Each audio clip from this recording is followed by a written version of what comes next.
बिस्मिल्लाहिर्रहमानिर्रहीम। अस्सलाम वालेकुम नाज़रीन, प्रोग्राम पाकिस्तान की आवाज़ के साथ मैं हूँ आपकी मेज़बान सना उस्मान। नाज़रीन, आज हमारे इस प्रोग्राम में हमें फिर से ज्वाइन किया है हमारे बहुत ही मुअज़्ज़ज़ मान जनाब खालिद सिंह साहब ने। अस्सलाम वालेकुम सर। वालेकुम अस्सलाम, क्या हाल है सना? अल्हम्दुलिल्लाह। ठीक-ठाक। सर, सेनेट के इलेक्शन और इलेक्शन कमीशन और खैबर पख्तूनख्वा आमने सामने है, साइफर केस और दूसरी तरफ जजों के मामले पर अब तक की अदालती कार्रवाई।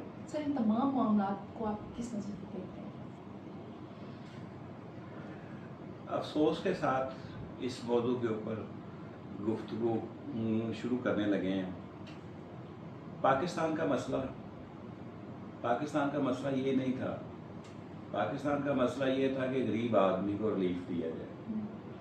लोगों को बहुत सारी तवक्कुआत थी कि नई गवर्नमेंट आएगी, इलेक्शन होंगे, मुल्क के अंदर स्टेबिलिटी आएगी, अदारों में इस्तेहकाम आएगा, हमारी इकॉनमी जो है वो स्टेबल होगी और लोगों को कुछ सुकून मिलेगा।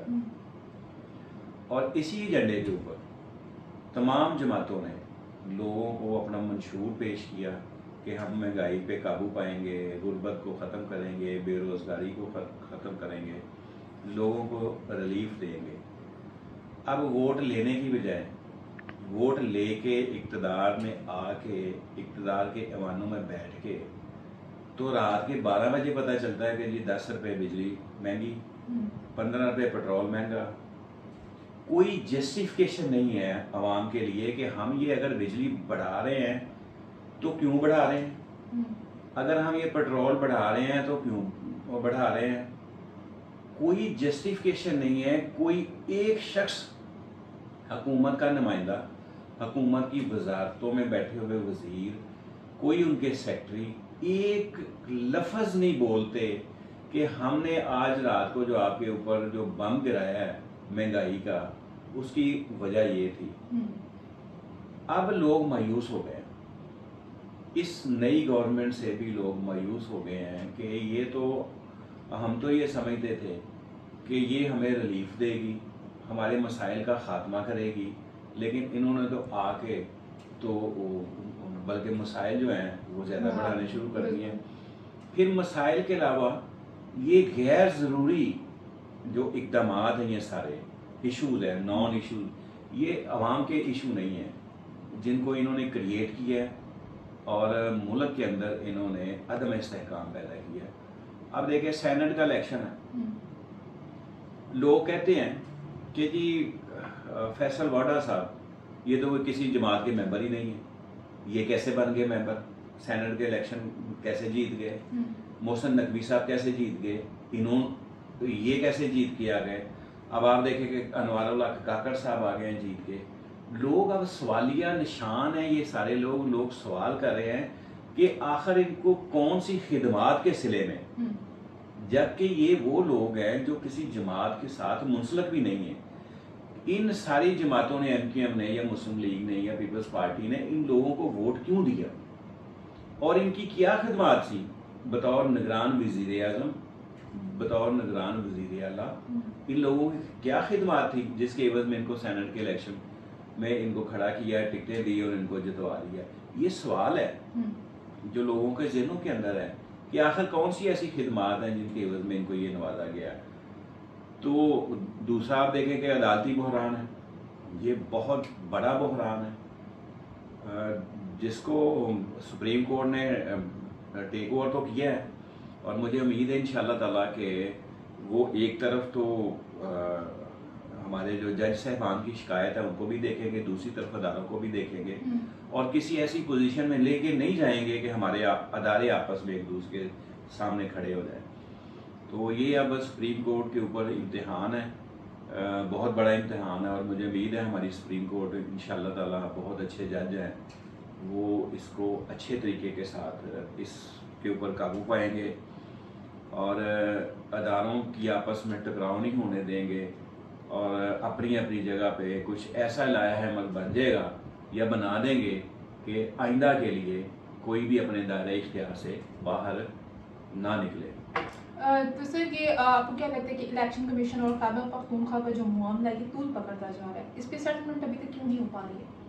देखें, ये भी अब देखें बड़ी ज़्यादती है, बड़ी ज़्यादती के साथ कहना पड़ता है कि आपने फिर उनको डिक्लेयर कर दिया है सुन्नी इत्तेहाद काउंसिल वालों, हालांकि उन्होंने वो उसमें शामिल भी हो गए हैं, चले इससे पहले तो शामिल नहीं थे, अब वो सुन्नी इत्तेहाद काउंसिल में शामिल हो गए हैं, तो आपने उनके सेनेट के जो इंतखाबात हैं उनको वोट का हक नहीं दिया।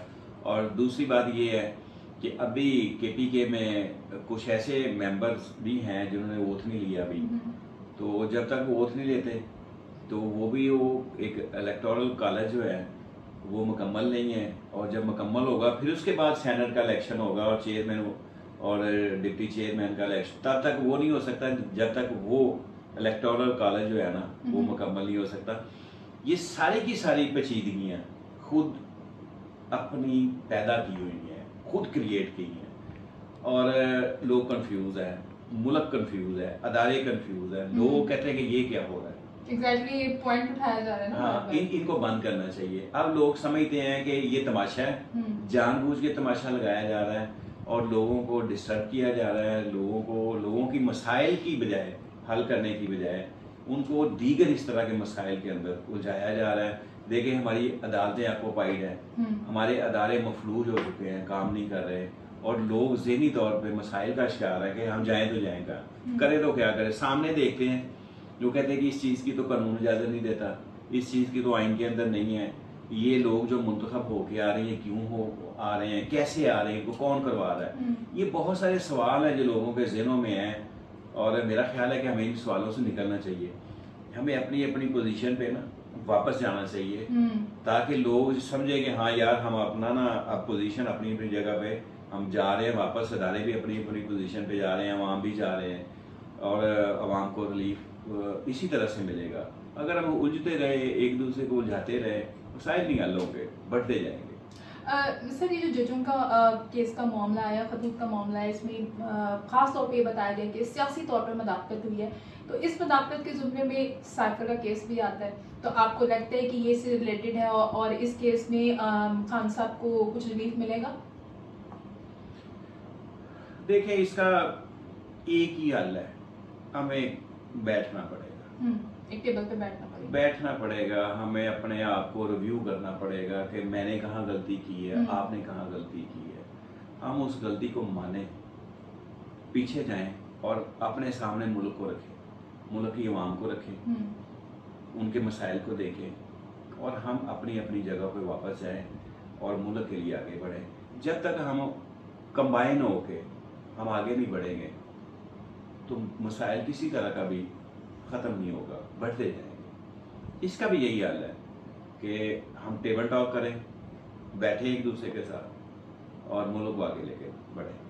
तो अगर इमरान खान को रिलीफ मिलता है, अदालतें रिलीफ देती हैं तो जरूर मिलना चाहिए। वो पाकिस्तान का प्राइम मिनिस्टर रहा है, बहुत सारे पाकिस्तान की जो यूथ है, पाकिस्तान की कौम उसके पीछे खड़ी है, तो हमें लीडरशिप बड़ी मुश्किल से मिलती है किसी भी मुल्क में, तो हमें वो अपनी लीडरशिप को ज़ाया नहीं करना चाहिए। सर हाल ही में हुकूमत ने पेट्रोल के प्राइस बढ़ा दिए, आज से तमाम चीज़ों के प्राइस बढ़ेंगे, फिर अशियाए ज़रूरिया की बढ़ेंगी कीमतें, तो आपको क्या लगता है कि ये गवर्नमेंट बजाय महंगाई को कंट्रोल करने के, महंगाई बढ़ती जा रही है, एक आम आवाम के लिए और मज़ीद कितनी मुश्किलात पड़ेंगी? मुश्किलात तो बहुत बढ़ गई हैं। अब एक आप देखें कि आम रूटीन में 25-30 हज़ार रुपये से ज़्यादा की नौकरी एक मजदूर आदमी की नहीं है, तो वो 25-30 हज़ार में क्या करेगा? गवर्नमेंट की तरफ से किसी किस्म की उसको रिबेट कोई नहीं है, उसको रिलीफ कोई नहीं है, सब्सिडी कोई नहीं है। अब वो बेचारा 25-30 हज़ार रुपये में मोटरसाइकिल के अंदर पेट्रोल नहीं डलवा सकता। बच्चे का तो उसने क्या करना है, बच्चे को क्या उसने देना है, अपनी मोटरसाइकिल के अंदर पेट्रोल डलवा के वो जा नहीं सकता कहीं। यही बात है कि हमें सोचना पड़ेगा कि हमने अपने मुल्क को, अपनी आवाम को कैसे आगे लेके बढ़ना है, हमने इनके मसाइल का ख़ात्मा कैसे करना है। और बड़ी माज़रत के साथ, बड़े अफसोस के साथ ये है कि अभी तक इलेक्शन के दिन से लेके आज तक कोई ऐसी पॉलिसी नहीं आई आवाम के सामने जिससे वो मुतमईन हो सके कि हाँ ये हमारे लिए है। बिल्कुल ऐसे ही है। मसाइल रोज़ आते हैं लेकिन होप कोई नहीं कि ये मसाइल हमारे ख़त्म हो जाएंगे। इस वजह से ख़त्म हो जाएंगे या इस इक़दाम से ख़त्म हो जाएंगे या जो गवर्नमेंट ने ये जो पॉलिसी अनाउंस की है इससे मसाइल ख़त्म हो जाए। हमें नहीं लगता कि 2-3 साल मसाइल का एक आम आदमी जो है ना कोई खात्मा हो जाए या कोई ऐसी चीज़ ना आ जाए। कोई ऐसी चीज़, कोई ऐसी होप नज़र नहीं आ रही कि जिससे ये कहा जाए कि 6 महीने बाद या साल बाद या 2 साल बाद हालात ठीक हो जाएंगे, मुआशी भी हालात ठीक हो जाएंगे मुल्क के, और आम आदमी भी स्टेबल हो जाएगा। नज़र नहीं आ रहा। सर ये कहा जाता है कि IMF से कर्जा लेने के बाद मुल्क को थोड़ी बेहतरी की तरफ लाया जाता है, गवर्नमेंट हमेशा से ये बात करती है, बट ये देखा गया है कि IMF से कर्जा लेने के बाद एक आम इंसान के लिए मजीद टैक्सेस बढ़ जाते हैं और मुश्किलात बढ़ती जाती हैं। आया ये मुश्किलात आपको आगे ख़त्म होती हुई नज़र आ रही हैं कि मजीद बढ़ेंगी, क्योंकि IMF का टैक्स आए दिन मजीद बढ़ता जा रहा है? देखें, IMF से पैसे ले लें या किसी और इदारे से पैसे ले लें, देने कहाँ से हैं? मुल्क को बेच के देने ना, मुल्क के इदारों को बेच के देने। क्या ये हल है कि हम वहाँ से कर्जा लें और अपनी चीज़ें बेच के तो उनके कर्जे का सूद की रकम जो है ना वो नहीं। ये कोई पॉलिसी नहीं है, ये कोई विजन नहीं है। इस तरह मुल्क नहीं चलेगा। ये इसी तरह मसाइल के अंदर धंसता जाएगा। ये हल नहीं है, ना ये रिफॉर्म्स है ना ये हल है।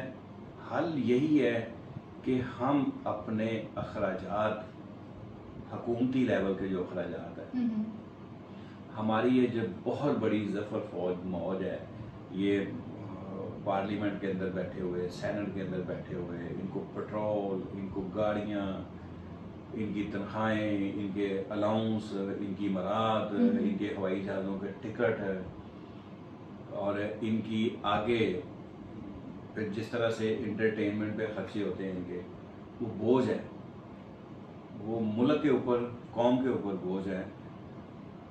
इनको चाहिए कि अब तो आम इंसान कहते हैं कि ये सारा कुछ, जितनी भी पार्लियामेंटें हैं, जितनी असम्बली हैं, जितनी सेनेट है, ईवान सदर, ईवान वज़ीर, ये अवाम के ऊपर, मुल्क के ऊपर बोझ है। इनके होते हुए मसाइल हल नहीं हो सकते। इनका हर रोज़ का जो अखराजात है वो अवाम के ऊपर, अवाम की गर्दन में पड़ रहा है। अवाम को ये कुछ नहीं दे रहे। ना पार्लियामेंट के अंदर कोई कानून साजी है अवाम के लिए, ना पार्लियामेंट के अंदर कोई रिलीफ है। लड़ाई झगड़े, सड़कों पे मार कुटाई, एक दूसरे को हुए, एक दूसरे को कभी कुछ कभी कुछ। लोग बेदार हो गए हैं इस निज़ाम से, इस सिस्टम से बेदार हो गए हैं। ये सिस्टम और ये निज़ाम ने आम आदमी को कुछ नहीं दिया। लोग बेदार हैं इससे, और ये वाकई बोझ है मुल्क के ऊपर भी और आवाम के ऊपर।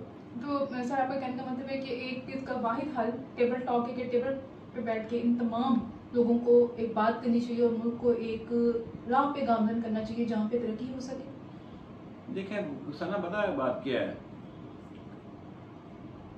अगर एक आदमी बीमार है ना, उसको बुखार है, अच्छा डॉक्टर उसका टेस्ट करवाता है, ब्लड टेस्ट करवाता है कि मैं देखूंगा इसकी बीमारी क्या है, वो फिर उस बीमारी का इलाज करता है। पाकिस्तान के अंदर बीमारी का इलाज नहीं किया जा रहा, सिर्फ बुखार का इलाज किया जा रहा है।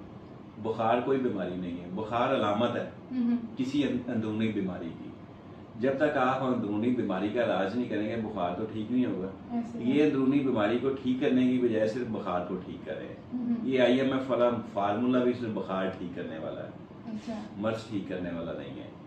तो मर्ज ठीक करना पड़ेगा, तभी सारे मामला ठीक होगा। तभी पाकिस्तान में कुछ खुशहाली और मईशत में कुछ खुशहाली। मैंने आपको बताया कि मर्ज ठीक करना पड़ेगा, मर्ज को डायग्नोज करना पड़ेगा, उसको ठीक करना पड़ेगा। बुखार से मसला हल नहीं होगा। बुखार तो फिर बुखार का इलाज IMF की गोली है जो हम ले रहे हैं हर साल, और मजीद कर्जे अपने पे बढ़ाते जा रहे हैं, टैक्सेस बढ़ाते जा रहे हैं। जी नाज़रीन, आज के प्रोग्राम में आपने इन तमाम सवालात के जवाब तो जाने। इंशाल्लाह कल के प्रोग्राम में हम दोबारा आपकी खिदमत में हाजिर होंगे कुछ नए सवालात के साथ। मैं आपसे और अपने मुअज़्ज़िज़ मेहमान से इजाज़त चाहूँगी कि सर आपका आने के लिए बहुत ज़्यादा शुक्रिया। और नाज़रीन, जाते जाते आपसे एक ही गुजारिश है कि आप हमारे इस चैनल को लाइक कीजिएगा, सब्सक्राइब कीजिएगा। इंशाल्लाह अगले प्रोग्राम में आपसे मुलाकात होगी, तब तक के लिए अल्लाह हाफ़िज़।